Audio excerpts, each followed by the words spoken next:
Chris Whitelaw is our resident lawyer, or not lawyer, barrister, in fact, and I'm just going to read what Chris has written down for us, because Chris is all about protecting you in the likely event that something adverse will happen. If you do what we do, you make yourself more visible. And mostly the adversity will come from a competitor. That's my experience. And Chris will no doubt share his experience with you. So if you just indulge me for just one moment, I just want to read this to you. Chris has 30 years of experience in the law, and principally in commercial law, negligence law, and consumer trade practices law. He's a practicing barrister, accredited mediator, commercial arbitrator, expert in early management resolution of commercial disputes, and I'm a big fan of that. He's also a business owner himself and a director of 3 companies, online companies for that matter. They're web businesses. The title for Chris's talk today is 5 Chief Areas that Business Owners doing business online need to know about. So that's exactly what Chris is going to be sharing with you. But I want to add that we are also using Chris's services where Streetsmart business builders are concerned, and we're also recommending that our clients do. So obviously that's a very, very strong endorsement, folks. Finding the right people in business, it's all about Chris being part of our faculty. You will be treated with priority. Can I say that with confidence, Chris? So can you please welcome Chris to the stage? Thank you very much, folks. Thank you, Mel. So am I wired up okay? My voice at the right level? Oh, that's good. Just out of interest, just to begin with, how many of you here saw me speak down in Melbourne earlier this year in May? Okay, quite a few. So the reason I asked that right up front is because that particular 1.5 hours I did there was about how to bulletproof your business against future disputes, future litigation, and what I called hefty lawyer fees. And I know about hefty lawyer fees because I've charged plenty of them when I used to be full stream into the litigation stream of work. Those of you who weren't there and would like to see that presentation, and not just have a copy of those slides available to you, but also to have access, and this is to all of you here, a webinar that I did a number of weeks ago where you can watch a replay of that. So you'll have the slides and you'll have all my commentary on those slides. Just if you're interested, leave your details at the table over there and they'll give me that list, and I will make sure that you get, in due course, an email with a link where you can go and have access to all those things. So I have a lot to get through today, and I only have an hour for this session. So I'm going to say to you right up front that this is going to be rather technical, and I know when I've watched other people up here presenting, they have lots of nice pictures and things like that, which of course is what they say you should do when you're doing these presentations, don't have too many words. But I'm going to tell you right now that there is a fair amount of words because this is a technical area. And really my being on the education faculty, and I'm not here to, at the end, sell you something, but to give you education and give you content. In some ways, what I'm doing with you today, and I speak to many groups of lawyers as well, and of course they're highly technical presentations, what they want, and what I'm going to assume that would be useful to you today, is you need to have something that you can take away. So you'll see on my slides that in fact there is a fair amount of information, but you will get a copy of those afterwards. And not only that, because every time after these I will do a webinar, and you'll be invited and you'll be told about that, you'll be able to get that webinar replay as well. So the idea here is to resource you in an area that maybe you don't know enough or as you should. And so when you get this, you'll be much better resourced. So, make sure so who am I? So I'll just put that up there for you to see. And you will have, of course, some handouts on there. They're just flyers and things that I brought with me here from Sydney. And because I was in a bit of a rush, because I'm involved in a court case actually in Sydney at the moment, and that resumes again tomorrow, I just grabbed whatever I could get my hands on and stuck it in my briefcase. And I didn't know what the numbers were, so there'll be some of you at tables where you won't have enough to go around. once again, if you want to have those flyers, just leave your thing at the table there, just saying you would like it, and we'll make sure that they're sent out to you. So I put that up there because in addition to what Mal says, I just want you to see exactly what my background is so you know what my relevant experience is to speak to you today.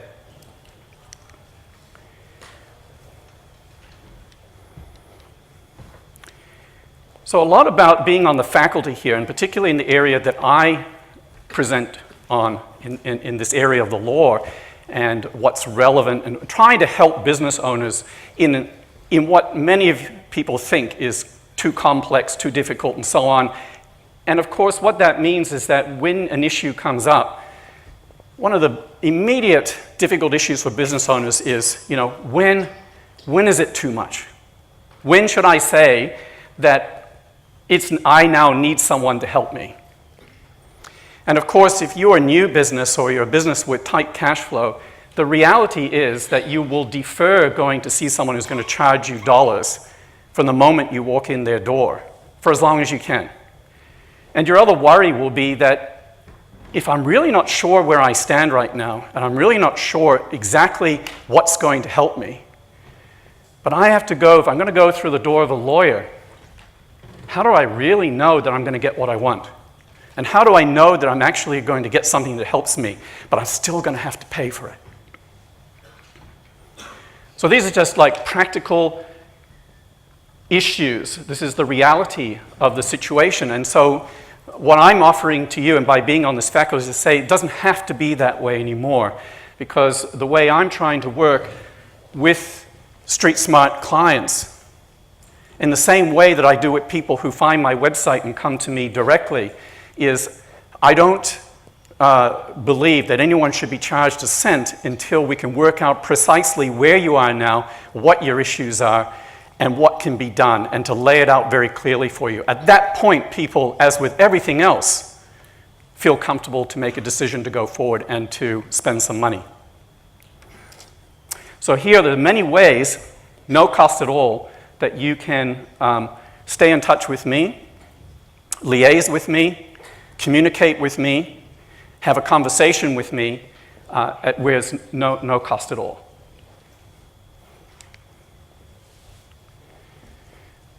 So we're going to cover 6 critical issues today. And these are consumer protection laws. These are all things that people having any presence online will have to be aware of.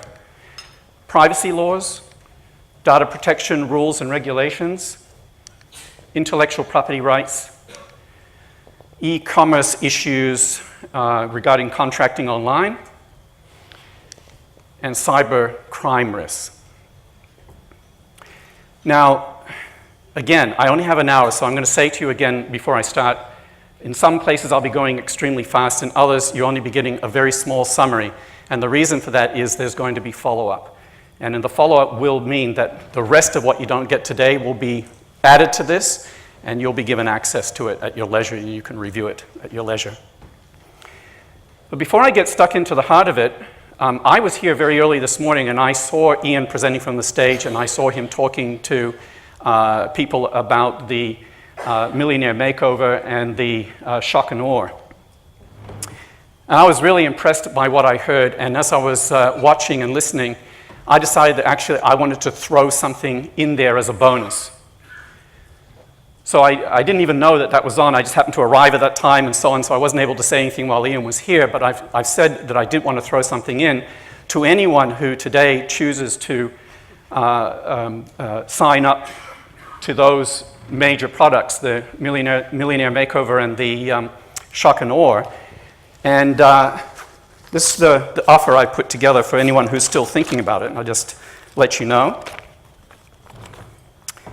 What I will do as the bonus here is that you'll see when we go through here, one big theme of mine is that a lot of problems, the seeds of future disputes, of future problems, starts at the very beginning of a business relationship or the beginning of a business, in that things that should be in contracts are not in contracts, or things that business owners put in contracts are not put in the best way.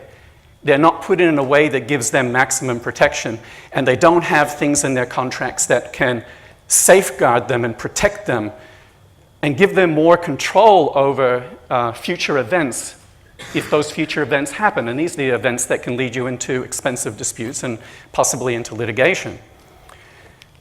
So my offer today to those people who purchase those two products is that I will review for free any business contracts that you want to send over to me. I will review them and I will give you a summary of advice on how I think your business contracts can be improved. Now, the normal value on that, of course, varies depending on the size of the contract, the complexity of the contract, and so on. But using averages, and my charge-out rate normally is around $440 an hour, would be somewhere from about $800 through even up to $2,500.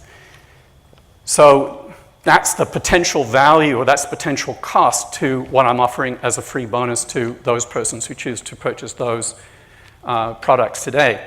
And in relation, as an added bonus to anyone who purchases anything else from Streetsmart today at this conference, I offer them a free consultation with me, and I don't put a time limit on it.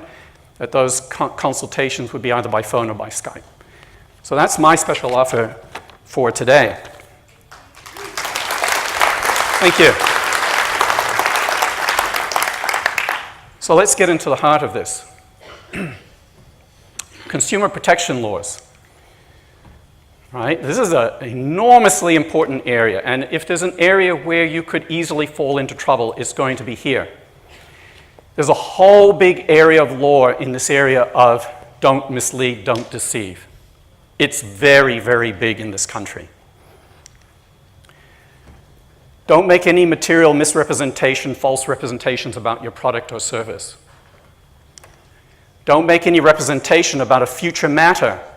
These are things that it's easy to do if you're not conscious of your obligations under consumer law. For instance, something you say you will do for the customer, and that you shouldn't make that representation if you don't know for certain that you can. Don't promise something that you're not certain you can deliver on. Make sure that your customer is properly informed before they buy. These are the key principles. And if you can stay clear here, you'll by and large be good, be fine, out of trouble. So here's some examples of false and misleading representations that might come up for people with e-commerce sites. Goods of a certain standard, quality, value, or grade. If you misrepresent, you could get into trouble. Goods are new when they're not new. Goods have certain performance characteristics or benefits. You represent something, but it's not true. Someone can attack you. Misrepresentations about price. You have to be very upfront and accurate and clear about price, so there's nothing comes out of left field and surprises people later. Availability of facilities for repair of goods or spare parts. Being very clear about the place of origin of the goods. Concerning the need, what the need is for goods. If you misrepresent about that, you could fall into trouble. Concerning the existence, exclusion, or effect of any condition, warranty, guarantee, right, or remedy. So I said to you, this is going to be a bit technical. You'll have these slides, but these are the things that when you're setting up your business properly to monitor how you're going to do business online, these are the things that someone in your business has to be keeping an eye on. So consumer protection legislation. It's now all under this umbrella of what's called the Australian Consumer Law, which comes under the Competition and Consumer Act. It used to be the Trade Practices Act. Now it's called this. And the mirror of that legislation that's in all the state fair trading acts. And I give a link there to a site, which is a government site, federal, which I had a look at and which is a great place to go as a primer. It's a great, easy place to go just to check up on things, and you should all have that, in your bookmarks or wherever else you keep them. I use Evernote. It's a great place to store sites for quick reference. If anyone doesn't know evernote.com, I'd check it out. So why have a new law? The Australian Consumer Law, ACL, will benefit the Australian community by giving Australian consumers the same rights and protections wherever they are in Australia, simplifying the law and reducing business compliance burdens by replacing provisions set out in 20 existing national, state, and territory laws with a single national law. And creating a national enforcement regime with consistent enforcement powers for Australia's consumer protection agencies to take effective action. There's a whole process of this consolidation or this coming together of all these disparate laws that we've had around the place, and it's not just in this area of consumer, it's happening in other areas as well, such as in the area of defamation law. And at the end of the day, you know, I mean, the political hurdles are always there. You know, getting those attorney generals together and discussing and working out, you know, what the right balance should be between state and federal law and so on. So it is complicated. But the more we can get this uniform laws, I think that's better for everyone. It gives consistency and certainty. So here's some key concepts. So, you know, I deal with this on a regular basis. But I guess, you know, when I'm speaking to a group of non-lawyers mainly here, you know, I need to put it in a way that's going to make it accessible to you as much as possible. Here's a very important point, and a point that many, many people don't know. Because when someone is attacked by something, they'll say, but I never intended it. But as far as the law is concerned, with this consumer law, of your obligation not to mislead or deceive, not to make misrepresentations, intent is irrelevant. It's judged upon objective fact. Was it false? Did it mislead? That's all they care about. You can have the best intentions in the world and still be at the wrong end of the stick. So these are the main ingredients. So if you came to me as a client and I was looking at this, these are the things I would have to look at. Did you make a statement of fact? Was it true? Was it false? If it was false, did it mislead or deceive the consumer? There's a causation thing here. Has to be followed through. Did the consumer rely on the representation?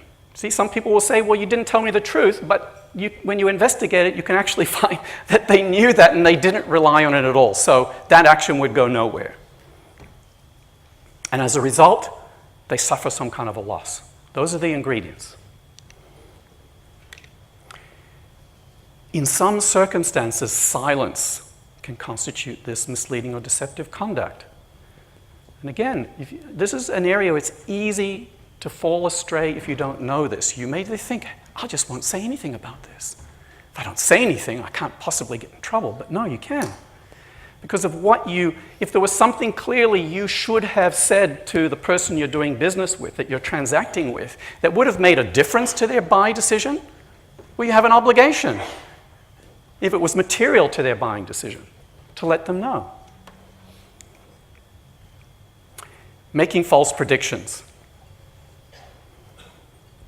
And the key thing there is when you have no reasonable objective basis to give a prediction about something you're selling, don't give the prediction. Some more key concepts. Disclaimers and exclusion clauses, right? Everyone has heard about these, but a lot of business owners really don't know how to use them properly. And this is where they often fall into the trap of finding something that someone else has used, or going online and finding something and grabbing it and doing the cut and paste. If you don't understand what you're doing there, well then it's an accident waiting to happen. Well-drafted disclaimers and well-drafted exclusion clauses can be used to limit your legal liability. But you can't use them to circumvent statutory consumer protection laws. Some people think they can, but you can't. If you engage in misleading or deceptive conduct, and as a result, a consumer of your product or service suffers financial harm, you cannot hide behind a disclaimer or exclusion clause. But the consumer must prove that he or she relied on that conduct complained of. This might be difficult to prove if you can show that a certain well-drafted disclaimer or exclusion clause was clearly notified to them, given to them, and that negates that reliance. So make sure you have well-drafted disclaimers and exclusion clauses. Privacy. This is the next area. Very big, important area for anyone operating online. Privacy and data protection. There's an enormous amount of personal information being requested and supplied online. This is part and parcel of e-commerce. The fact is, the fact that it's voluntarily supplied doesn't mean that a consumer is releasing control about how that personal information is to be used. Every website should have a published privacy policy and terms of use. And even if you have one, if you haven't critically looked at it, if you just had someone give it to you without you making any critical evaluation against certain benchmarks, well, then that means you have no idea whether it's effective or not until something comes along your way that you don't like, that could have been avoided by you properly evaluating it. The website owner must fully comply with applicable data protection laws and regulations. So I guess you need to know them so that you can do that evaluation. Loss of control of personal information online can be the result of unauthorized disclosures, access and use, or it can result from the collection and use of data for advertising, behavioral activities, and data profiling activities. I mean, this is big business. Everyone in marketing wants to know about the consumer and wants to know their profile. So they want to get hold of any information they can, but you have to get it in the right way. Surveys show, and they do regular surveys, show that internet users do object to their personal information being used in ways in which they didn't consent. They particularly object to that information being used to invade their personal space by unsolicited email, direct marketing strategies, and so on. In Australia, privacy and data protection is covered by the Privacy Act, which is a Commonwealth Act. It contains the key principles that govern the way in which a business can collect, use, store, and disclose information to identify an individual. These principles are called National Privacy Principles, and they'll soon be called Australian Privacy Principles because there was the Australian Law Reform Commission has recently done a big look at the privacy laws and made a lot of recommendations, and so there's going to be some changes. However, small businesses with an annual turnover under $3 million are exempt. So for most of you here, you're probably exempt.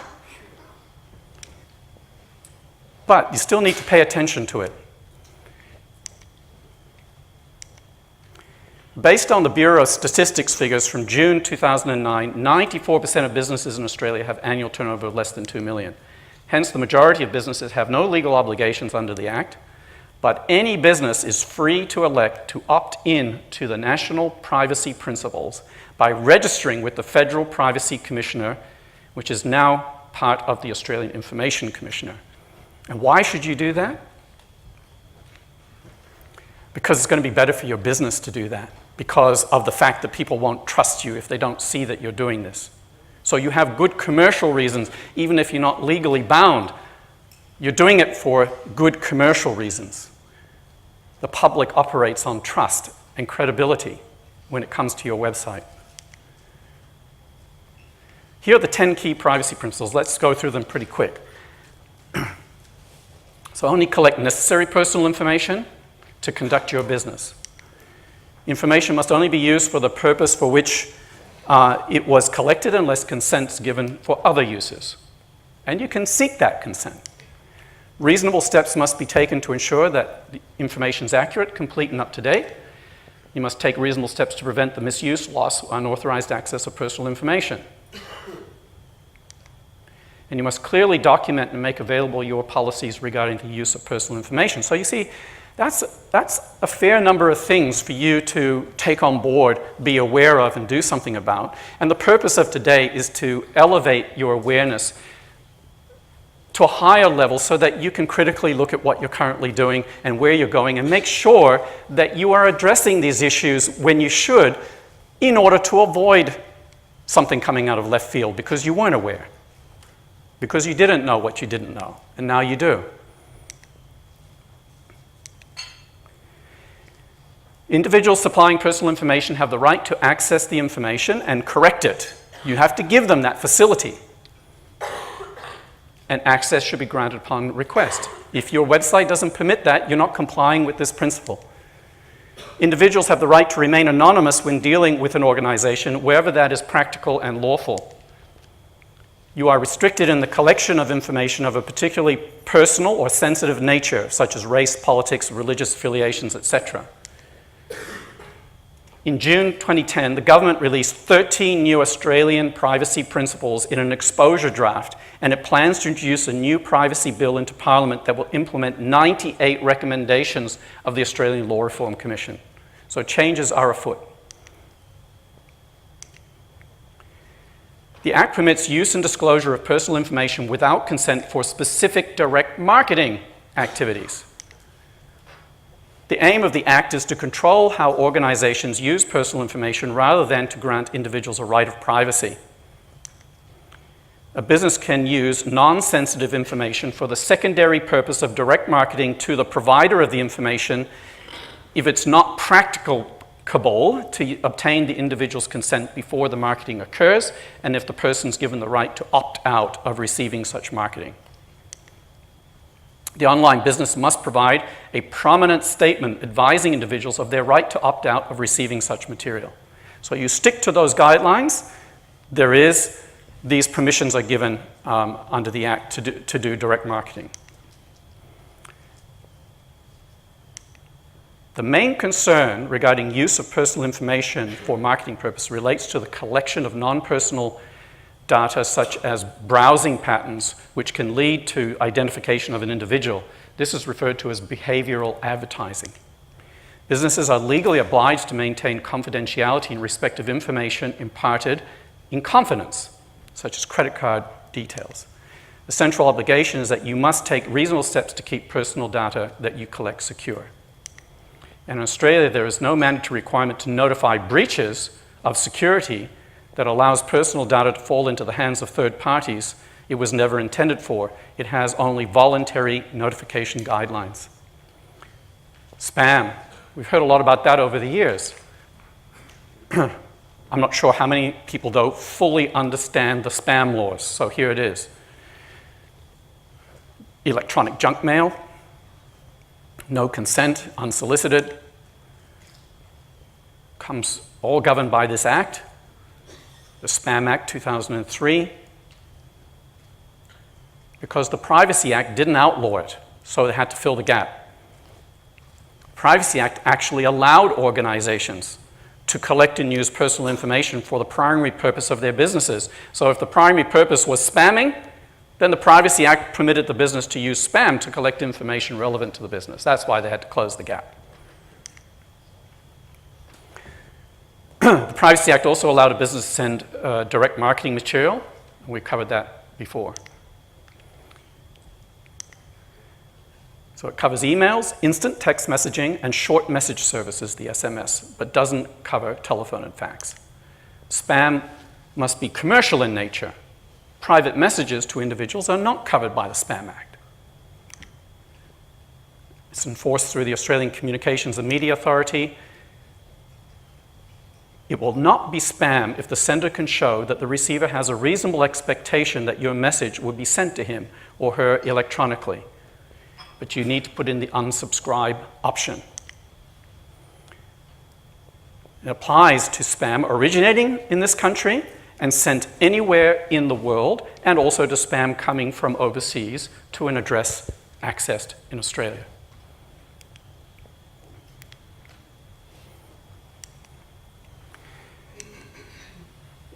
If you have consent permission from the recipient to send emails, your emails must provide full contact details, name and contact details of the sender, and must allow the recipient to unsubscribe whenever he or she wants to.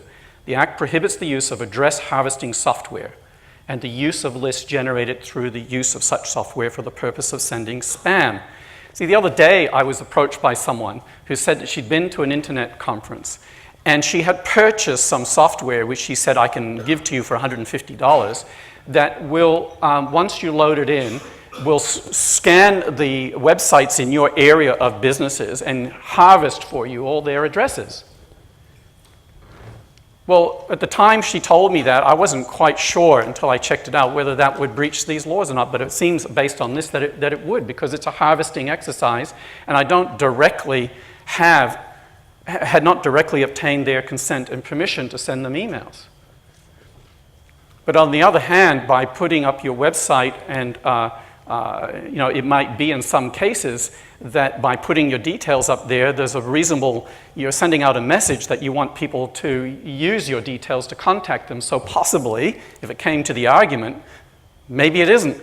Maybe it's within the exclusion. So penalties can range from $220,000 for 1 day's contravention up to $1.1 million. But in truth, it's more likely to consist, at least in the beginning, of warnings, infringement notices, and court actions, unless it's a very, very blatant and extreme example. E-commerce, the electronic information age. The law fully recognizes the validity of electronic documents and signatures. So the law had to adapt. It came from the age of paper, it moved into the age of electronics. It had to adapt, because otherwise, how can you properly conduct your business? So obviously it had to do that. It had to give equivalence. And the government wants to create a supportive legal framework for electronic commerce. The Australian government has passed legislation to implement the United Nations Commission on International Trade's model law for electronic commerce. It's done this by enacting the Electronic Transactions Act. States and territories have passed model laws. Contract law applies as much online as offline. Contracts can be made online. Initially, there were problems in contracting online because of requirements that some contracts had to be in writing and signed, and the laws didn't cater for that, so there was confusion. There were additional problems such as establishing with sufficient clarity the identity of the contracting parties, the existence of an offer and acceptance when the contract was formed, proving the authenticity of the contract. These are all the key ingredients that come up in contract cases. The integrity of electronic communications and the admissibility of electronic evidence of a dispute arose.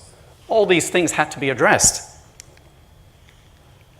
So Australia has implemented most of the model law, and this covers formation of contract by electronic means, governance of electronic contract performance, characteristics of valid electronic documents, recognition of electronic signatures for legal and commercial purposes, and computer-generated evidence. Key element, number one, in writing.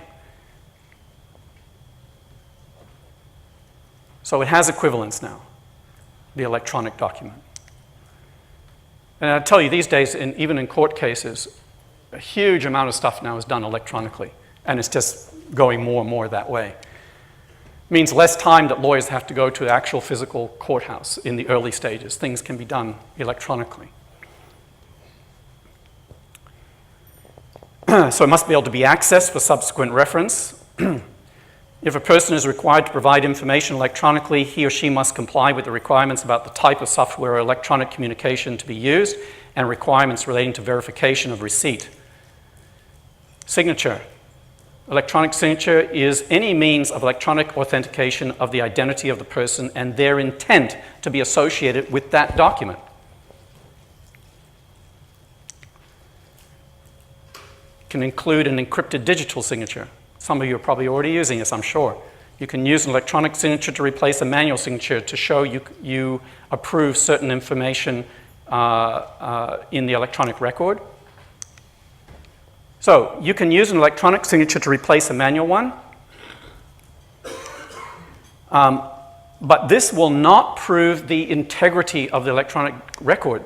So this is a very big thing. You know, if you don't have sufficient a proper system, machinery to establish authenticity, then you might say, well, look, here's something that shows that there's an electronic signature. But you may still have a problem on your hands if the person can impeach the way in which your information is kept to show that it's not, the integrity is in doubt. See? So you need to be very aware of that particular factor. I'm getting stuck here again. Oh, there we go. So production of the document.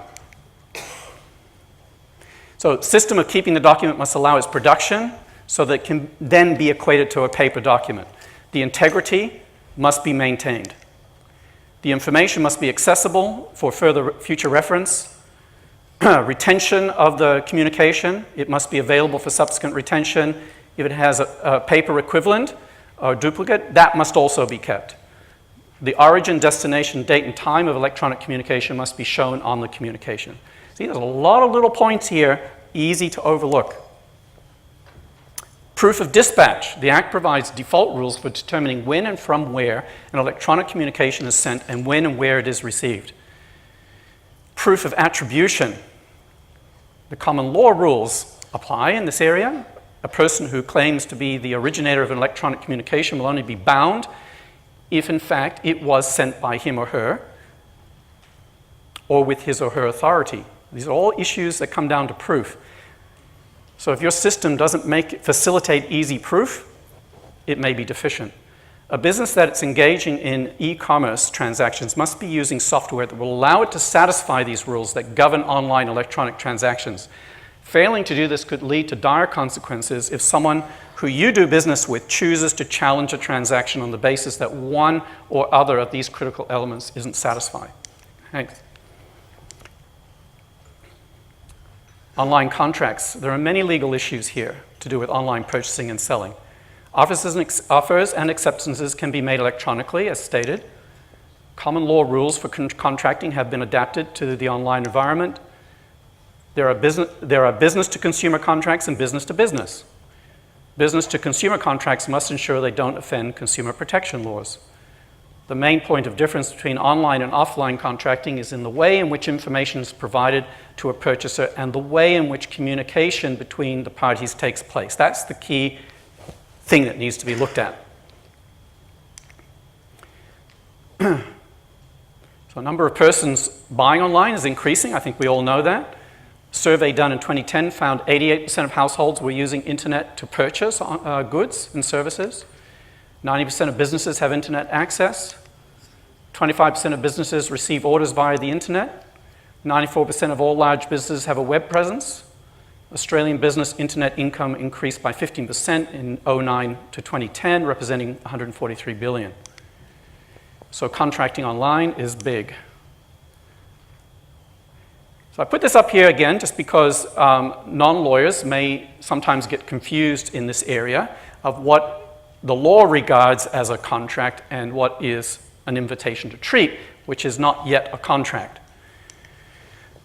A contract is formed when there is a clear offer to an identified person stating specific terms for acceptance. And when you see this and take it back to your business and you look at what you have on your website, you need to reference it to this so that you can clearly understand on your different web pages where are you actually using an invitation to treat and where are you actually spelling out a clear offer that once someone responds to it constitutes a contract so that you're the offeror and they accept it. Whereas an invitation to treat is you're putting up something where you're then waiting for a member of the public to act on that and put an offer to you that you accept in a particular way online. An invitation to treat is when a business selling products or services from a website simply makes a proposal to the public at large to form a contract. It does this by putting up products or services on its site with information about the products or services and its price. It's no different than if you just walked into the supermarket and you look at the things there with their prices, you pick it up, and when you take it to the exit, to the checkout, you're offering to buy it, and when they accept it and take your money and give it to you, they've accepted it, and then you finish the contract. By doing this, it's telling the public who finds the web page that it is inviting them to make an offer by following the call to action steps. So here are the key elements in electronic contracts. It's usually commenced by use of an automated messaging system, sending an offer out to a natural person via email, requiring the recipient to take certain steps to create the contract with the business making the offer. There is no verbal communications of an offer or of an acceptance. There is no formal signing to confirm the parties have an intention to enter into legal relations. These are all the typical things in the non-online world that take place in contracting. There's no visual identification of the parties. So you can see it's a very different sort of environment. The identity of the sender may be unknown or not easily verified. The contents of the document that makes the contract may not be capable of authentication. For any contract to be enforceable, it must be possible to prove that each party agreed to certain terms. As there's no face-to-face happening online, there must be an adequate notice given of the terms and conditions. And these are things you need to very carefully check on your website. The law provides rules on what must be done to satisfy the requirements of giving satisfactory notice of terms and conditions. Essentially, the baseline is that you can prove that you gave notice and how you gave notice so that there's no doubt that the buyer had noticed before they made the decision to buy. You must be able to prove the chain of notice leading up to the acceptance of your terms. If there's a deficiency in that chain and someone wants to have a dispute with you, you may find that you're in an uncomfortable position. Types of online contracts: shrink wrap, click wrap, web wrap. So this is what we started off with many years ago, right? So you all were familiar with that when you got software. I'll just quickly click through these and you can read them.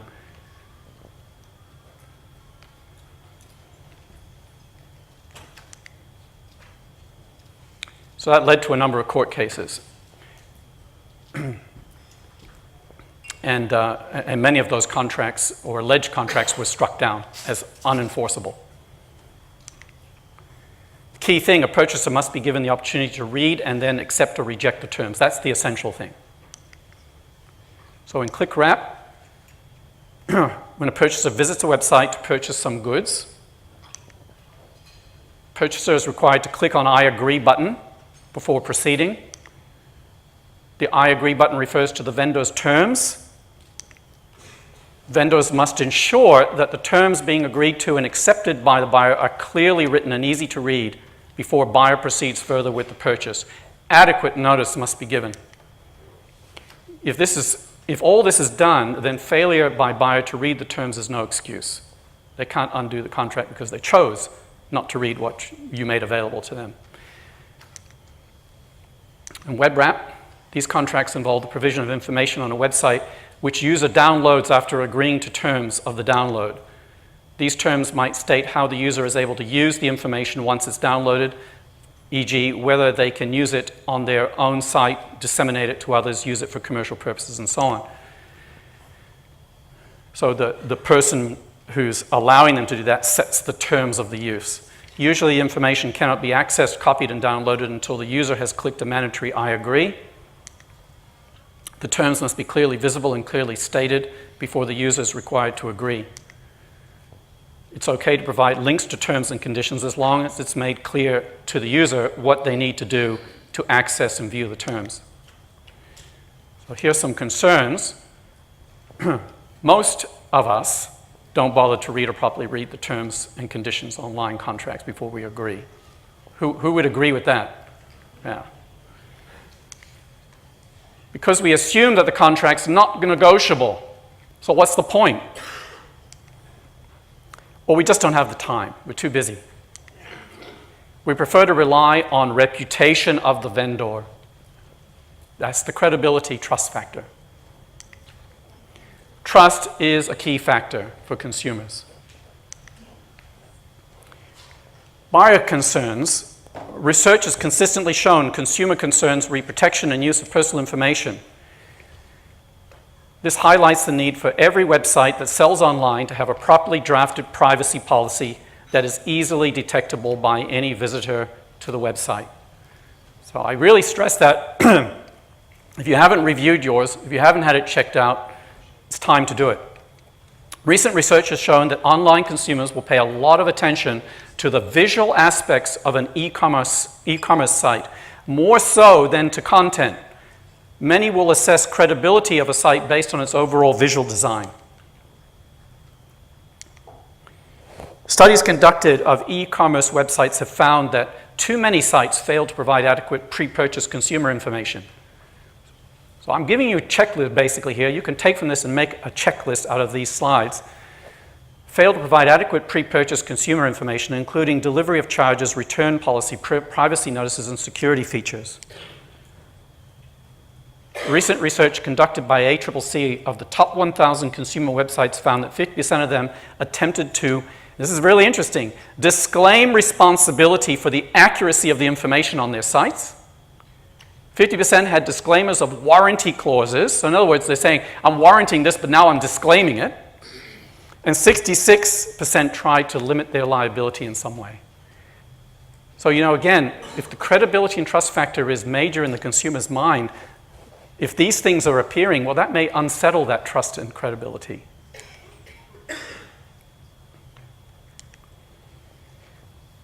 A smaller study conducted in 2007 examining e-commerce websites' terms and conditions found that many had disclaimers that conflicted with their contract terms, and many were breaching their legal obligations to consumers under the Australian consumer law.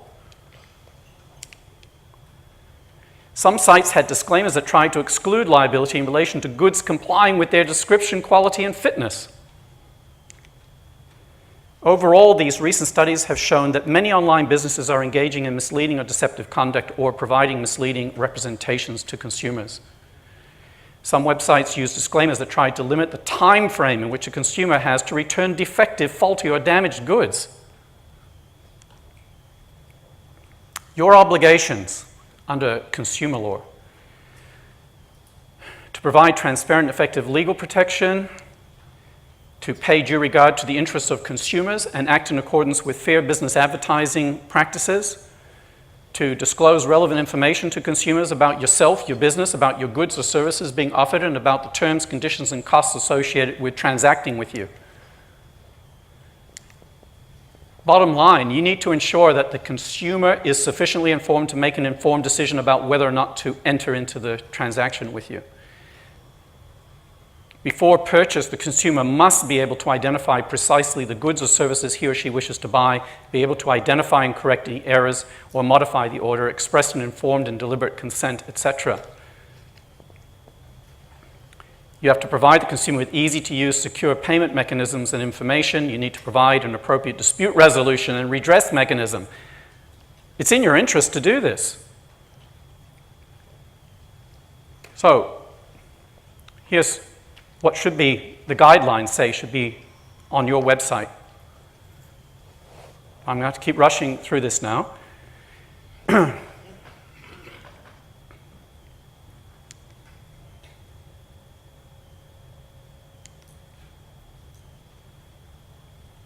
there's quite a few things.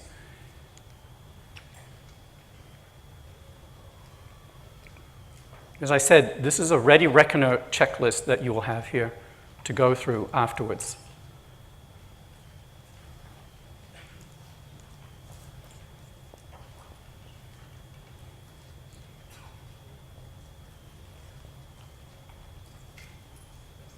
Okay, I'm just letting you read that there because I need to move ahead.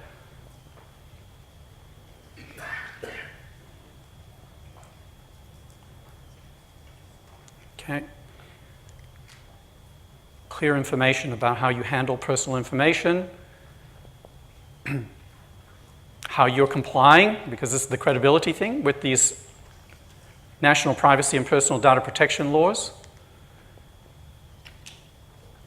secure payment options, clear information about how you achieve security on your site and how the consumer will be protected. And how to make complaints.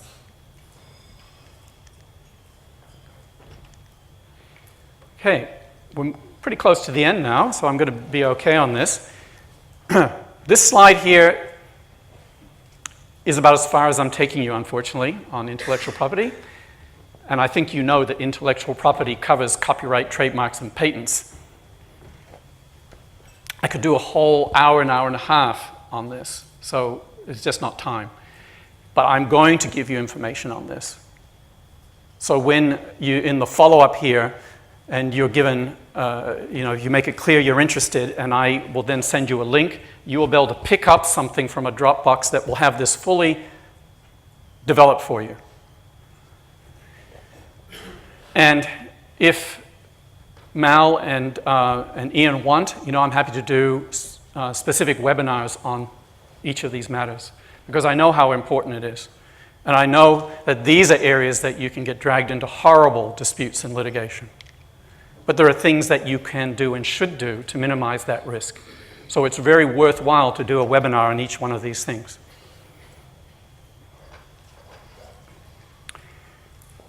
Copyright's an area that I specialize in my commercial practice. I'm not a specialist in trademarks and patents.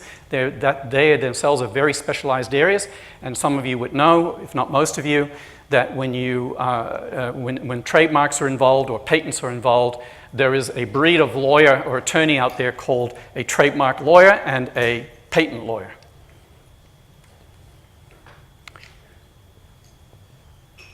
Essentially, copyright is when you have your great idea, there's something that's going to make your business, make its millions,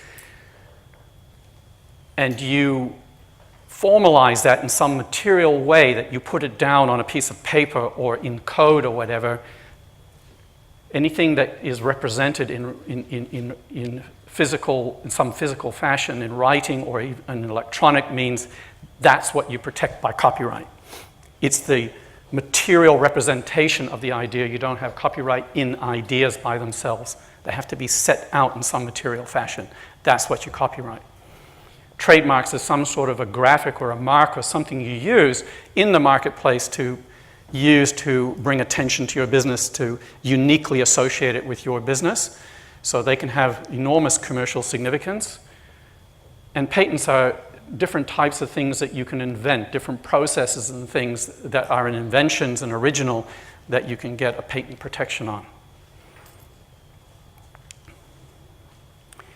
Cybercrime. So this is a massive area in itself. And I don't know, again, I might just ask for a show of hands. Does anyone here either know or felt that they were interfered with in some way on their website that you might call, criminal interference? Anyone? Yes? Yes? So some? Yeah. I have. I recently had a major problem with someone somehow, and the analysis was that when I was, with your WordPress, when you get those updates, and this is what they, when they say, open source thing with WordPress, the danger there is always there, that somehow someone can get through to your site and to your platform and so on. And I think that's what happened. Well, it did happen to me. And what came through initially was these phishing viruses. So they got into my computer, and my computer was being used to send out all these messages to all sorts of institutions and organizations trying to get information from them, and it was sourced back to my computer. So, and that cost me a lot of time and angst and money to get that sorted out, and you have to get these things sorted out fast, otherwise they're going to close the site down. So the internet has many positives for society, but it also provides extremely effective tools and mechanisms for criminals to conduct unlawful activity. Such crimes can be committed quickly, inexpensively, and across an enormous geographical space, and have potentially devastating impacts on individuals, businesses, and governments. So how do you protect yourself? Know and use self-help measures. Make and use up-to-date and latest technology. Make it your business to understand the nature of unlawful conduct involving computers. There are 3 ways your computer can become involved in cybercrime. Your computer can be the target of an offense.